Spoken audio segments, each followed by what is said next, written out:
On va aborder un cas concret avec Pierre-Yves Wenzen de la société Stormshield qui, lui, ose témoigner, donc je pense que c'est important, de ce qui s'est passé dans son entreprise. Oui, tout à fait. Bonjour à toutes et à tous. Merci. Oui, j'ose témoigner. Je vais vous raconter une histoire. Bon, je peux dire une belle histoire, parce que généralement, les belles histoires se finissent bien à la fin.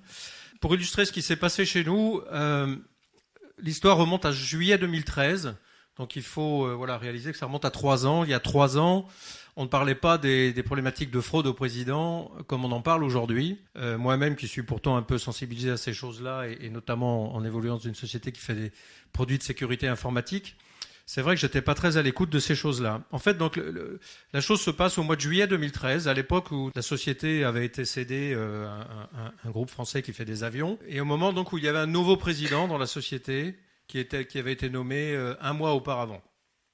Cas assez classique aujourd'hui, on s'aperçoit que souvent les fraudes interviennent à l'occasion de changements d'organigramme, de modifications juridiques dans l'entreprise, au moment des périodes de congé, ainsi de suite. Et nous, c'était effectivement donc juillet, début de période de congé et un nouveau président. Une personne de l'équipe comptable qui avait capacité à l'époque de pouvoir opérer des virements seul reçoit un mail de l'adresse mail personnel du président de la société à l'époque. Voilà, François X avec son adresse. Vous voyez la retranscription du mail qu'elle a reçu.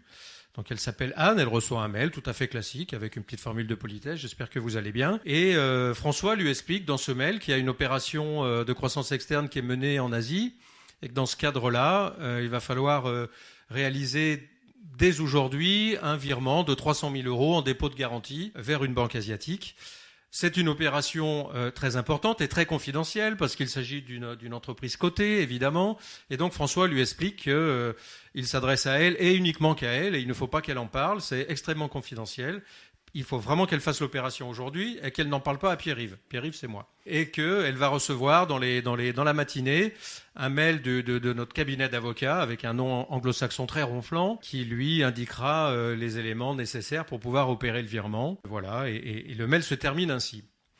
Anne, à ce moment-là, se dit « J'ai reçu un mail du nouveau président, François. Bon, bizarre. » Elle fait rien. Évidemment, elle n'en parle pas. Elle est sous la confidentialité. Elle n'en parle pas. Se dit, je verrai bien ce qui va arriver par la suite. Et 1 heure après, effectivement, elle reçoit un second mail du cabinet d'avocats très prestigieux en question. Bonjour mademoiselle. Donc c'est le mail que vous voyez apparaître. Et le cabinet lui explique qu'elle a dû recevoir un mail de François qui lui a parlé de l'opération pour laquelle le cabinet intervient. Et comme convenu, elle trouve 6 juin les coordonnées bancaires sur une banque asiatique pour pouvoir effectuer ce virement de 300 000 €. L'avocat rappelle que l'opération est très confidentielle et qu'il faut qu'elle n'en parle à personne, mais que vraiment on compte sur elle pour faire l'opération aujourd'hui, faute de quoi l'opération risque de capoter et ça pourrait être très très fâcheux. Et donc on lui demande de faire l'opération et une fois que l'opération est faite, de confirmer par retour de mail. Fin du mail. Et là, à ce moment-là, Anne n'en parle toujours à personne, mais se dit, bon sang, j'ai quand même reçu un mail de François. Effectivement, derrière, j'ai bien reçu le mail du cabinet d'avocats avec les éléments. Et pendant 5-10 minutes, elle est un peu dans l'expectative. Elle n'en parle pas à ses collègues. Ils sont dans un open space. Elle n'en parle pas à ses collègues. Et elle ne sait pas quoi faire. Elle est un peu désemparée. Elle hésite de le faire ou pas. Et puis elle se dit, c'est quand même étrange qu'on demande de ne pas en parler à Pierre-Yves, alors que Stormshield, bon, c'est une PME, on est 250, j'ai une dizaine de personnes dans mon équipe, et dans ma position, les gens savent que je suis un peu au courant généralement de tout ce qui se fait sur des aspects financiers. Donc elle hésite, et puis elle se dirige vers mon bureau, elle vient taper à la porte de mon bureau, et Pierre-Yves, est-ce que je peux vous voir ? Je dis, bah ouais.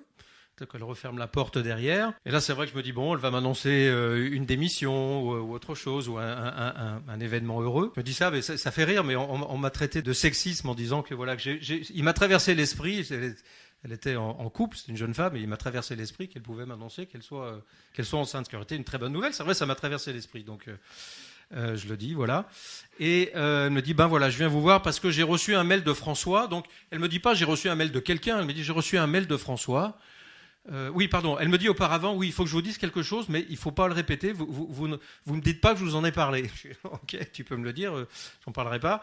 Et elle me dit, voilà, j'ai reçu un mail de François qui me demande de faire un mail de 300 000 €, un virement, pardon, de 300 000 €. Et surtout, François me dit de pas vous en parler.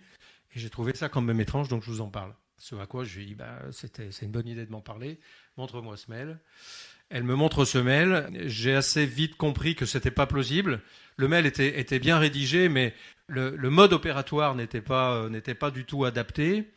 Et très rapidement, je lui dis, t'as bien fait de venir me voir, c'est une tentative de fraude. Et évidemment, on n'est pas allé plus loin. On n'a pas porté plainte, parce que voilà, une fois encore, c'était il y a 3 ans, et je pense qu'on n'était pas peut-être au fait de ces choses-là. Mais en tout cas, on s'est dit, pourquoi avons-nous été visés? On est une PME de province à Lyon, enfin...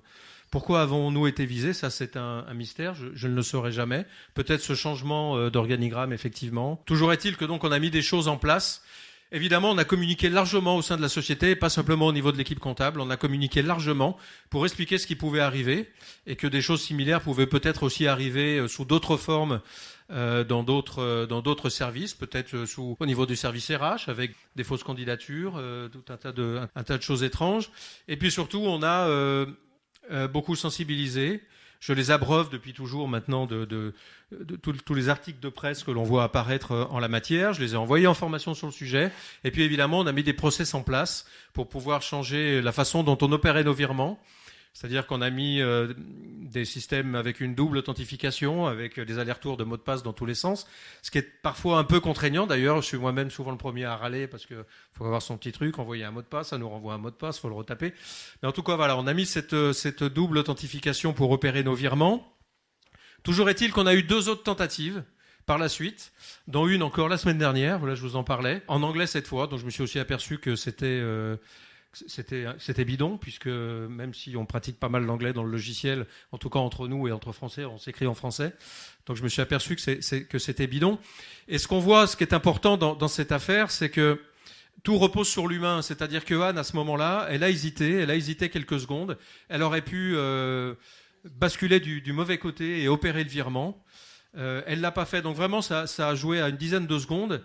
Elle a bien réagi et on voit à quel point ça ne repose que sur l'humain, parce que même aujourd'hui où nous avons nos systèmes de double authentification pour opérer les virements, en fait le second validateur ou validant, je sais pas comment on dit, très souvent il se dit que le premier a fait le travail, il plug sa clé USB, il appuie sur le bouton, il le fait.